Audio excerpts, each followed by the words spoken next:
Right, so today I want to look at 6 very common reasons why people don't cue straight.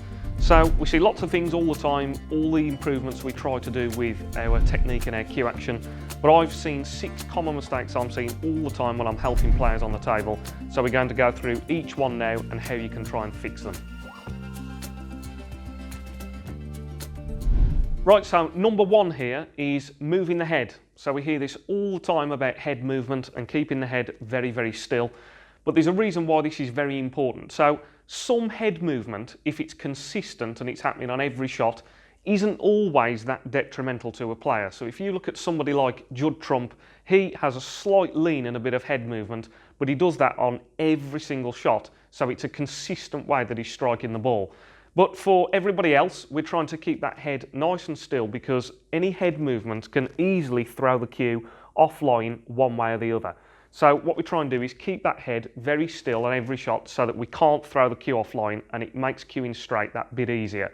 Now, the problem with head movement is it tends to happen more when we're under a bit of pressure. So if I've got a red like this one, a long red that I need to try and pot to maybe get in to start a frame or maybe to win a frame, it's common on this shot because it's more difficult, there's a bit more anxiety, that we'll move the head to have a look at what the outcome of the shot is. So this is very important here, that we try and keep the head very still on these critical shots. Okay, so I'm going to play this shot here. My goal is to keep very, very still so that I don't throw the cue offline.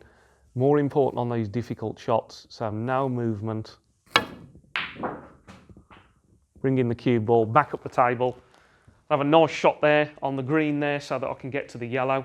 So very, very important, especially on those shots where there's a little bit more anxiety, you feel a little bit more pressure on the shot.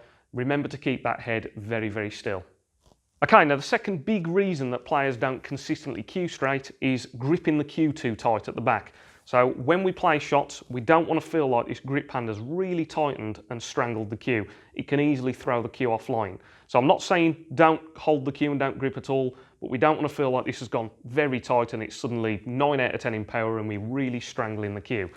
So the common thing that we see is that players, if I'm just playing a little stun shot here, is that players really tighten up on the cue there, and it's easy to lose a bit of control and throw the cue offline. So what I want to do instead there is just try and keep that hand nice and relaxed, nice and neutral when I play the shot. So feathering up to the shot just the same. Now keep that hand nice and relaxed and loose. So nice shot there, through to my chest, no tension. And when I've delivered there, I should just feel that somebody could pull the cue out of my hand if they wanted to. I haven't got it absolutely strangled after the shot, and that's going to help keep the cue nice and online. Okay, so the third very common thing that we see all the time is that players aren't using a backswing that's long enough. So when we've got a shot like this yellow here, or a shot that requires more power and more spin on the cue ball, it's very important to use a backswing that's long enough so that you can generate the spin on the cue ball and also accelerate the cue smoothly without throwing the cue offline one way or the other. So on this yellow, I've got to generate quite a bit of spin because I want to screw back for the green. And if I use a very short backswing, so if I only pull the cue back a little bit, very difficult for me there. So I've managed to pot the ball. It's easier with that shorter backswing for me to throw the cue offline and maybe miss the pot, but I certainly couldn't generate the backspin that I needed to pot the yellow and screw back for the green because I hadn't got enough of a runway there with my cue. So what's much more effective here is that we're going to use a nice long backswing so that we've got plenty of time to smoothly get the cue up to speed and generate all the spin that we want on the cue ball. So nice long final backswing, push right through the shot, easily generated the spin that I required on the white that time.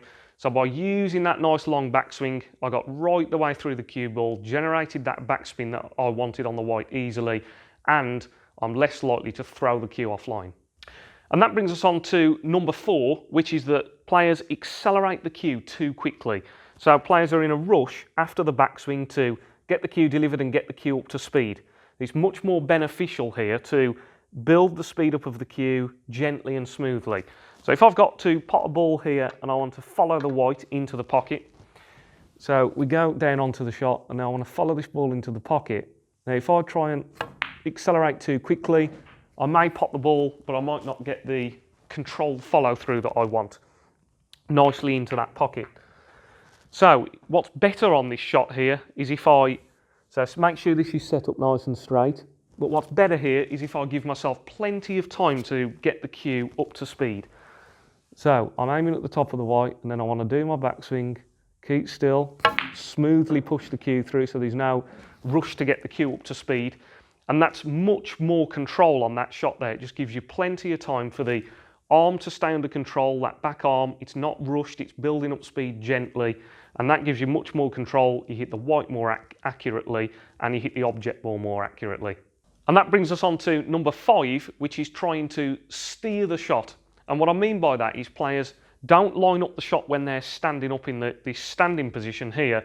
They probably get down on the wrong angle, and then when they're down, they try and steer the cue where they need it to go so that they pop the ball. So a common thing you might see here is players get down a bit thick on the black, and then when they deliver, they push the arm to the side, trying to get the black to go in by steering the shot. So it's very, very important that what we do is we commit to picking the line that we want from this standing position. We do our best to pick out where we think we need to hit that black so that it goes into the pocket. We must do that in the standing position. And then when we're down, all we're allowed to do is cue straight and trust that we've picked that right line. So I've picked it standing up, and then when I'm down, all I'm allowed to do is cue straight to my chest, keep nice and still, stay, watch the object ball. No steering, didn't move the cue offline. I committed to the angle that I've picked.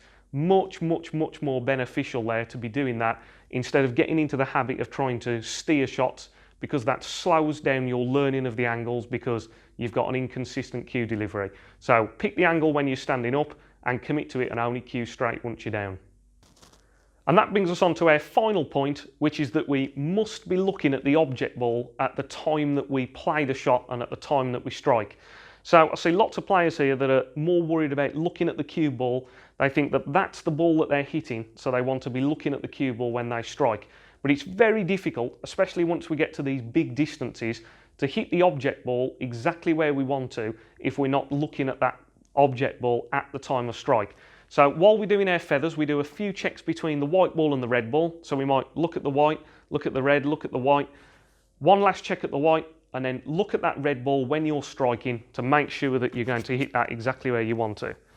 So I get down on this shot, and I'm going white, red, white, red. One last check at the white. Now I'm just looking at that red, just look at the red, play the shot. And by making sure that I was looking at exactly what I should have done there, which was the target, which was that red ball, I hit nice and accurately, I potted the ball. So make sure you're looking at that object ball when you strike. So as always, if you did enjoy this video, please remember to give the video a like. If you watch these videos and you haven't subscribed to the channel, please consider subscribing, because that really just helps me to keep this content coming. So I do lots of instructional videos like this, practice